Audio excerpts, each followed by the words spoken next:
నిజంగా ఈరోజు నాకు చాలా సంతోషంగా ఉంది.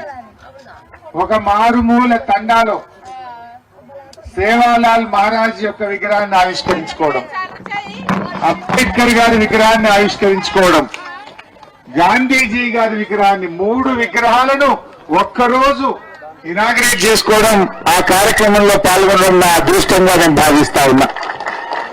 ఆ 3 మహనీయుల విగ్రహాలు ఆవిష్కరించడంతో కాదు, మన నిజ జీవితంలో వారిచ్చిన స్ఫూర్తిని, వారు మనకు చూపిన బాటను మనందరం కూడా నేర్చుకోవాలి, వారి బాటలో నడవాలి.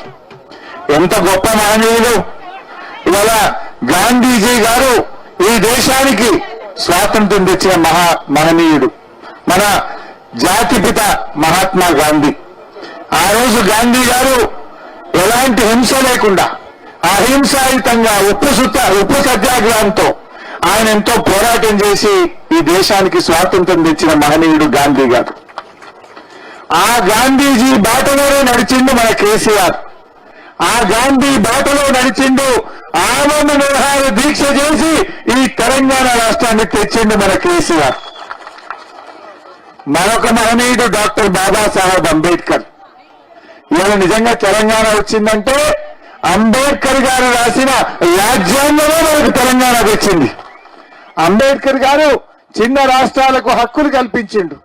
రాష్ట్రాలు ఎలా తెచ్చుకోవాలో ఆనాడు ముందు చూపుతో అంబేద్కర్ గారు రాజ్యాంగంలో రాసిండు కనుకనే ఇవాళ తెలంగాణ రాష్ట్రం వచ్చింది. అందుకే కేసీఆర్ గారు 125 అడుగుల ప్రపంచంలోనే అతిపెద్ద అంబేద్కర్ విగ్రహాన్ని మన హైదరాబాద్ నడిబొడ్డున పెట్టించిండు కేసీఆర్.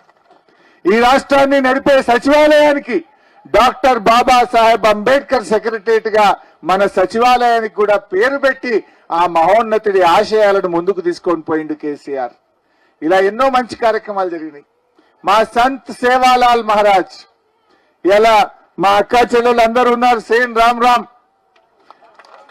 మా లంబాడి అన్నదమ్ములకు అక్క చెల్లెలందరికీ సేన్ రామ్.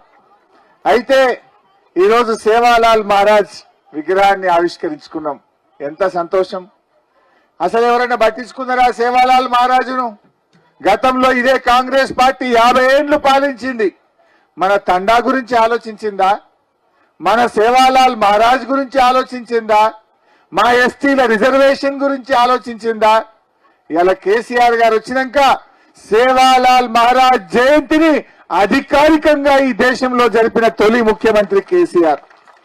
రాష్ట్ర ప్రభుత్వం డబ్బులిచ్చి ఊరూరా కూడా సేవాలాల్ మహారాజ్ జయంతిని అధికారికంగా జరిపిన నాయకుడు మన బీఆర్ఎస్ పార్టీ, మన కేసీఆర్. అంతేకాదు మా ఎస్టీ పిల్లలు చదువుకోవాలంటే విద్యా ఉద్యోగాల్లో 10% రిజర్వేషన్ ఇచ్చింది కూడా కేసీఆరే. ఇలా మీ పిల్లలు డాక్టర్లు అవుతున్నారు, ఇంజనీర్లు అవుతున్నారంటే ఇలా కేసీఆర్ గారు మా గిరిజనులకు 10% రిజర్వేషన్ ఇవ్వడం వల్ల ఈ పిల్లలు బాగా చదువుకొని ఉద్యోగాలు చేసుకోగలుగుతా ఉన్నారు. ఈరోజు బంజారా హిల్స్ లో పేరేమో బంజారా హిల్స్, కానీ ఆడ గుంటడి జాగ లేకుండే మనకు కేసీఆర్ గారు ఎకరం జాగ ఇచ్చి బంజారా హిల్స్ లో అద్భుతమైన బంజారా భవన్ కట్టి మన ఆత్మగౌరవాన్ని నిలబెట్టింది కూడా మన కేసీఆర్. ఇలా చెప్పుకుంటూ పోతుంటే ఎన్నో కార్యక్రమాలు జరిగినాయి.